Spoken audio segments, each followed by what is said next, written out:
चलो विद्यार्थी मित्रों, આપણે ગયા લેક્ચરમાં 8મા દાખલા સુધી જોયું હતું. ત્યારબાદ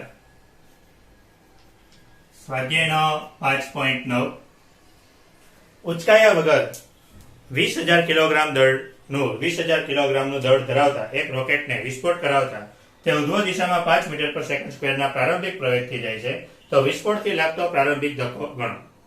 તો પહેલા તો જે તમને રોકેટનું દળ આપી દીધું છે 20,000 કિલોગ્રામ. બરાબર. રોકેટ જ્યારે ઉપર તરફ જાય છે ત્યારે તે 5 મીટર પર સેકન્ડ સ્ક્વેરના પ્રારંભિક પ્રવેગથી ઉપર તરફ જાય છે, એટલે એનો પ્રવેગ આપી દીધો છે 5 મીટર પર સેકન્ડ સ્ક્વેર. તો એને નીચે તરફ લાગતો ધક્કો ગણો. હવે સમજો કે રોકેટ છે, તો રોકેટ નીચે તરફ કેટલું બળ લગાડશે, તો ન્યૂટનની ગતિના નિયમ પ્રમાણે એને જેટલું બળ ઉપર તરફ લાગશે એટલું જ બળ નીચે તરફ લગાડશે. બરાબર. તો એનો અર્થ એમ થઈ ગયો, એક તો નીચે તરફ mg બળ લાગશે જ, બીજું ઉપર તરફ એક જે બળ લગાડશે, બરાબર, એટલે એક પ્રકારનો જે ધક્કો લાગશે એ. તો એનો અર્થ શું થાય છે કે આ જે ઉપર તરફ જે બળ લાગતું હશે એ mg કરતા મોટું હશે તો જ રોકેટ ઉપર જાય છે. તો માટે નીચે તરફ લાગતું બળ તો શું કરશું, તો F - mg બરાબર ma, એટલે F બરાબર શું થઈ જશે, તો mg plus ma. m common કાઢી નાખો, g પ્લસ a, m એટલે 20,000, g એટલે 10 લઈ લ્યો અને a એટલે 5 એટલે 15.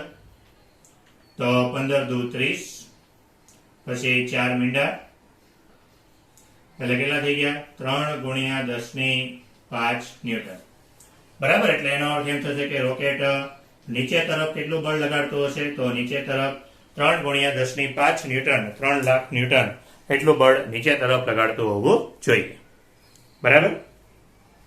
10મો દાખલો 5.40 કિલોગ્રામ દળના અને પ્રારંભમાં ઉત્તર દિશામાં 10 મીટર પર સેકન્ડની ઝડપથી ગતિ કરતા એક પદાર્થ પર 8 ન્યૂટનનું બળ દક્ષિણ દિશામાં 30 સેકન્ડ સુધી લાગે છે.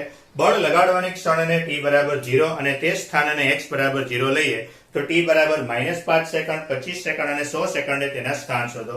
દાખલો સરખો સમજો કે 0.40 કિલોગ્રામ દળનો એક પદાર્થ છે, એટલે જે તમને દળ આપી દીધું છે એ પહેલા તો 0.40 કિલોગ્રામ 0.40 કિલોગ્રામ દળનો પદાર્થ છે, 10 મીટર પર સેકન્ડની ઝડપથી ગતિ કરે છે.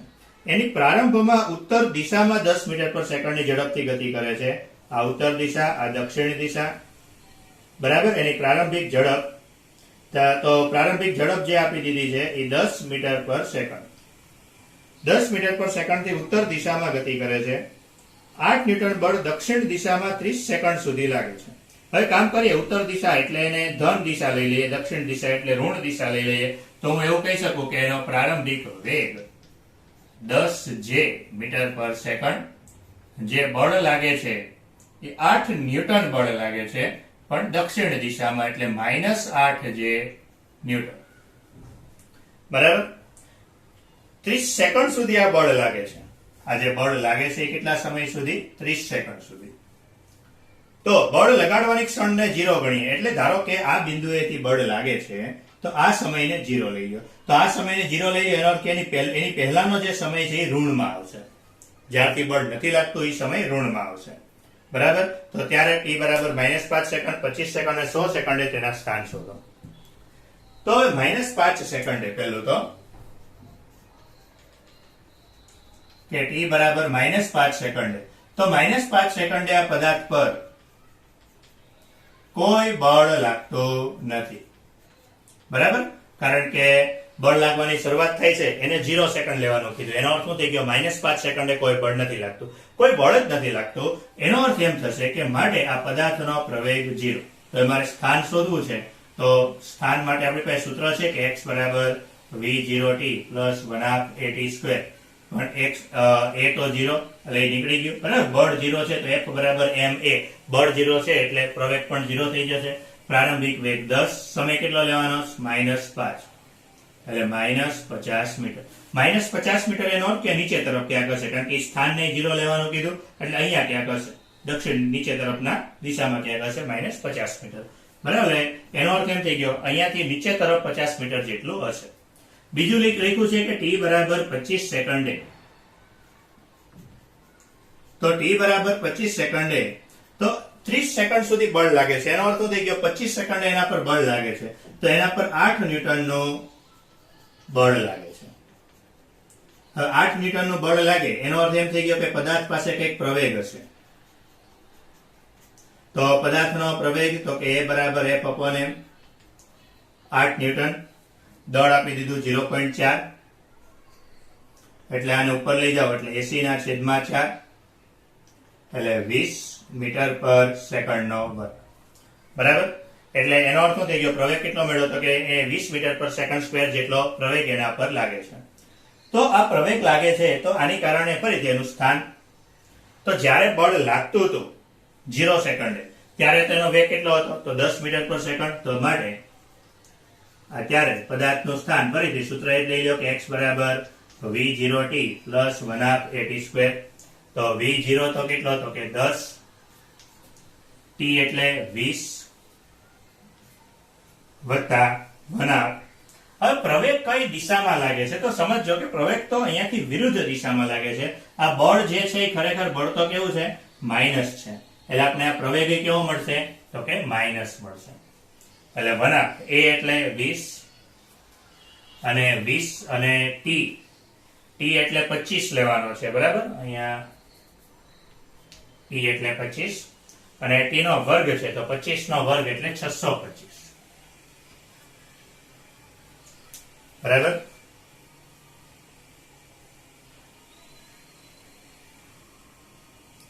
તો આમાં અહીંયા આપણે કરી નાખીએ એટલે આ 10 કટ થઈ જાય, 10 એટલે 625 ગુણ્યા 10 અને એમાંથી 250 બાદ કરો એટલે 6000, પણ કેવું માઇનસ 6000 મીટર એટલે -6 કિલોમીટર.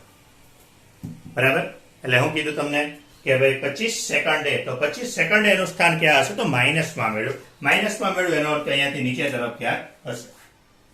હવે ત્રીજું પૂછ્યું છે t બરાબર 100 સેકન્ડે સ્થાન. પણ એ સમજવાની વસ્તુ છે કે 30 સેકન્ડ સુધી બળ લાગે છે, 30 સેકન્ડ પછી કોઈ બળ નથી લાગતું. 0 થી 30 સેકન્ડ સુધી બળ લાગે છે, 31 થી અથવા તો 30 થી લઈને 100 સેકન્ડ સુધી બળ નથી લાગતું. તો એનો અર્થ એમ થશે કે બંને કેસની અંદર પ્રવેગ અલગ અલગ હશે. કે 0 થી 30 સેકન્ડ છે તો 0 થી 30 સેકન્ડમાં પ્રવેગ હશે, પછી 30 થી બાકીની જે 100 સેકન્ડ સુધી છે એટલે છેલ્લી 70 સેકન્ડમાં એની પાસે પ્રવેગ નહીં હોય. તો પ્રવેગ તો સિમ્પલ કેટલો હશે, -20 મીટર પર સેકન્ડ. તો એનો અર્થ એમ થશે, પહેલું કામ મારે એ કરવું પડશે કે 30 સેકન્ડના અંતે એનું સ્થાન કેટલું છે એ શોધવું પડશે. બરાબર, એટલે જે છેલ્લો સવાલ છે કે t બરાબર 100 સેકન્ડે સ્થાન. હવે t બરાબર 100 સેકન્ડે સ્થાન શોધવું છે તો એમાં પહેલી વસ્તુ તો શું છે તો કે 0 થી 30 સેકન્ડ સુધી, તો 0 થી 30 સેકન્ડ સુધી પદાર્થ પર 8 ન્યૂટનનું બળ અનુભવાય છે. બરાબર, 0 થી 30 સેકન્ડ સુધી પદાર્થ પર 8 ન્યૂટનનું બળ અનુભવાય છે. એટલે ફરીથી પ્રવેગ તો કેટલો -20 મીટર પર સેકન્ડ સ્ક્વેર. તે કામ કરે પહેલા 0 થી 30 સેકન્ડ સુધી સ્થાન શોધી લઈએ, પછી બાકીની છેલ્લી 70 સેકન્ડ સુધી સ્થાન શોધી લેશું, પછી બે સ્થાનનો સરવાળો કરશું. તો માટે 30 સેકન્ડે એનું સ્થાન, તો 30 સેકન્ડે સ્થાન શું મળશે, સૂત્ર તો કોમન કે v0t પ્લસ 1/a². તો v0 પ્રારંભિક વેગ તો કેટલો તો 0 સેકન્ડે, તો 0 સેકન્ડે એટલે જ્યારે બળ નહોતું લાગ્યું, તો જ્યારે બળ નહોતું લાગ્યું ત્યારે તો વેગ હતો એટલો કેટલો 10 ગુણ્યા 30. પ્રવેગ તો કેટલો તો કે -1/20 અને 30 નો વર્ગ એટલે 900. એટલે આ કેટલું થશે 9000 -300 એટલે 8700. એટલે -8700 મીટર એટલે -8.7 કિલોમીટર. બરાબર, પરંતુ મેં જેમ કીધું એમ બીજી સમજવાની વસ્તુ એ છે કે 30 સેકન્ડ સુધી જ બળ લાગે છે, 30 સેકન્ડ સુધી કોઈ 30 સેકન્ડ પછી કોઈ બળ લાગતું નથી. એટલે 30 થી 100 સેકન્ડ દરમિયાન કોઈ બળ લાગતું નથી. બરાબર, એનો અર્થ એમ થઈ ગયો કે 30 થી 100 સેકન્ડ, આને કામ કરી x1 નામ આપી દઈએ તો 30 થી 100 સેકન્ડ દરમિયાન પ્રવેગ કેવો એનો 0. બરાબર, 30 થી 100 સેકન્ડ દરમિયાન કોઈ બળ નથી લાગતું એટલે 30 થી 100 સેકન્ડ દરમિયાન પ્રવેગ કેવો 0. તો એનો અર્થ એમ થશે કે 30 થી 100 સેકન્ડ દરમિયાન મારે સ્થાન શોધવું છે. ફરીથી સૂત્ર તો આ જ લઈશ, v0t + 1/2 t². તો મારે પહેલા v0 શોધવો પડશે, કારણ કે v0 કયો હતો કે 31મી સેકન્ડે એનો જે વેગ હતો, એ 31મી સેકન્ડે વેગ એટલે તો કે 30મી સેકન્ડે જે અંતિમ વેગ હતો એ જેની પછીની સેકન્ડનો પ્રારંભિક વેગ થશે. તો માટે આ 30 થી અથવા તો છેલ્લી 70 સેકન્ડનો પ્રારંભિક વેગ. તેનો પ્રારંભિક વેગ એટલે શું થશે? તો આ પહેલા ભાગનો અંતિમ વેગ. અંતિમ વેગ શોધવો છે એટલે v = v0 + at. v0 તો 10, પ્રવેગ એટલે 20 - 20, બરાબર. અને સમય કેટલો લેવાનો? તો કે 30 સેકન્ડ છે પહેલી, એટલે 30, એટલે 10 - 600 એટલે 590 મીટર/સેકન્ડ. એટલે એનો પ્રારંભિક વેગ કેટલો મળ્યો? 590. તો માટે આ છેલ્લી 70 સેકન્ડમાં તેનું સ્થાન, તો છેલ્લી 70 સેકન્ડમાં સ્થાન કેટલું? તો છેલ્લી 70 સેકન્ડમાં તો પ્રવેગ 0 છે. પ્રવેગ 0 છે એટલે ફરીથી x બરાબર આ સૂત્ર લઈએ, v0t + 1/2 t². એ વાળો ભાગ જ નીકળી ગયો એટલે v0 × t. તો v0 કેટલો? -590 × 70. બરાબર કે 30મી સેકન્ડનો અંતિમ વેગ ઈ જેનો પ્રારંભિક વેગ. તો 590 × 70 41300 એટલે -41300 મીટર એટલે -41.3 કિલોમીટર. તો કુલ સ્થાન કેટલું થઈ ગયું? 8.7 ઓલો 41.3. તો માટે કુલ સ્થાન 41.3 વત્તા 8.7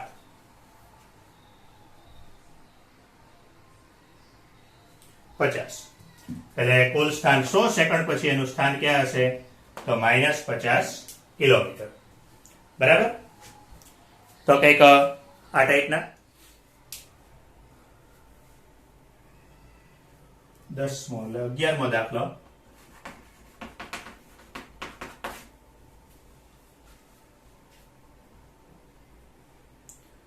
તો 11મા દાખલામાં એક ટ્રક સ્થિર સ્થિતિમાંથી શરૂ કરીને 2 મીટર/સેકન્ડ² થી પ્રવેગિત કરે છે. t = 10 સેકન્ડે ટ્રકની ઉપર ઉભેલી વ્યક્તિ જમીનથી 6 મીટર ઊંચાઈએ છે. એક વ્યક્તિ પથ્થરને પડવા દે છે. t = 11 સેકન્ડે પથ્થરનો વેગ અને પ્રવેગ કેટલો હશે? જો સમજો દાખલો આખો. એક ટ્રક છે, એક વ્યક્તિ પથ્થર લઈને ઊભો છે, બરાબર. ટ્રક 2 મીટર/સેકન્ડ² થી પ્રવેગિત થાય છે. ટ્રક શરૂ થયાના 10 સેકન્ડ પછી આ જે વ્યક્તિ છે એ પથ્થરને પડવા દે છે, બરાબર. ટ્રક શરૂ થયાના 10 સેકન્ડ પછી એ પથ્થરને પડવા દે છે. 10 સેકન્ડ પછી પથ્થરને પડવા દે છે તો 11મી સેકન્ડે આ પદાર્થનો અથવા પથ્થર છે એનો વેગ અને પ્રવેગ શોધવો છે, બરાબર. અને આ જે ઊંચાઈ આપી છે એ 6 મીટર આપી છે. હવે 10 સેકન્ડ પછી તો પહેલા તો એ શોધવું પડશે કે 10 સેકન્ડ પછી આ જે ટ્રક છે ટ્રકનો વેગ કેટલો હશે. જો પ્રવેગમાં તો બહુ સિમ્પલ છે, કારણ કે એને પડવા દે છે એટલે પ્રવેગ તો કયો હશે? તો ગુરુત્વ પ્રવેગ જ હશે, બરાબર. તો પહેલા મારે એ શોધવું પડશે કે 10 સેકન્ડ પછી આ જે ટ્રક છે એ ટ્રકનો વેગ કેટલો. તો 10 સેકન્ડ પછી ટ્રકનો વેગ કેટલો હશે? તો ટ્રકનો પ્રારંભિક વેગ તો 0, પ્રવેગ એનો તમને આપી દીધો છે 2 મીટર/સેકન્ડ², બરાબર. અંતિમ વેગ શોધવો છે અને સમય કેટલો? તો કે 10 સેકન્ડ. એટલે સૂત્ર મૂકી દઈએ કે v = v0 + at. તો v0 તો 0, a એટલે 2, t એટલે 10. એટલે કેટલું થઈ જશે? 20 મીટર/સેકન્ડ. એટલે કે 10 સેકન્ડ પછી જે ટ્રક છે એ ટ્રક 20 મીટર/સેકન્ડની સ્પીડમાં હશે. તો સમજો, પથ્થરને અહીંયાથી છોડે છે ત્યારે ટ્રકનો વેગ આ તરફ છે 20 મીટર/સેકન્ડ. પથ્થર આ દિશામાં જાય છે, એ દિશામાં જાય છે તો આ દિશામાં એનો જે વેગ છે, y દિશામાં જેનો વેગ છે, આ વેગ તો એને ક્યાં મળ્યો? સમક્ષિતિજ દિશામાં. એટલે આપણે એવું લખી શકીએ કે 20 મીટર/સેકન્ડ સમક્ષિતિજ દિશામાં, બરાબર. એટલે આપણે એવું લખી શકીએ કે એને v1 કહી દઈએ તો 20 i કેરેટ. અને બીજો વેગ પથ્થર પાસે કયો હશે તો એ મુક્ત પતન કરે છે. ત્યારે મુક્ત પતન કરવા માટે તમને કેટલા સમય શોધવાનું કીધું હતું કે 11 સેકન્ડે. એટલે 10મી સેકન્ડે છોડે છે, 11મી સેકન્ડે શોધવું છે, એટલે 1 સેકન્ડનો ગેપ મેળવો. બરાબર. તો શિરોલંબ દિશામાં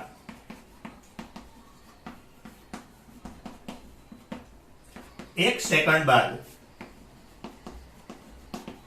તેનો વેગ, કે શિરોલંબ દિશામાં 1 સેકન્ડ બાદ તેનો વેગ. તો હવે સમજો પ્રારંભિક વેગ, જો આ y દિશામાં તો નીચે તરફ તો પ્રારંભિક વેગ 0 છે, આ બિંદુએ વેગ છે પણ કયો? સમક્ષિતિજ દિશામાં છે, 20 મીટર પર સેકન્ડ. પ્રવેગ તો કેટલો? તો કે -10. 9.8 લેવો હોય તો લઈ લેજો, ચાલશે. t બરાબર 1 સેકન્ડ, એટલે વેગ મારે શોધવાનો. ફરીથી સૂત્ર લઈ લઈએ, v બરાબર v0 પ્લસ at. v0 તો 0, a એટલે -10, t એટલે 1, એટલે -10 મીટર પર સેકન્ડ. પરંતુ આ -10 જે મળે છે એ કઈ દિશામાં? તો કે આ -10 મીટર પર સેકન્ડ મેળવો એ કઈ? શિરોલંબ દિશામાં. એટલે એનો v2 બીજો વેગ લઈ લઈએ, તો બીજો વેગ ખરેખર ક્યાં મેળવો? -10 જે મીટર પર સેકન્ડ. તો માટે તેનો પરિણામી વેગ,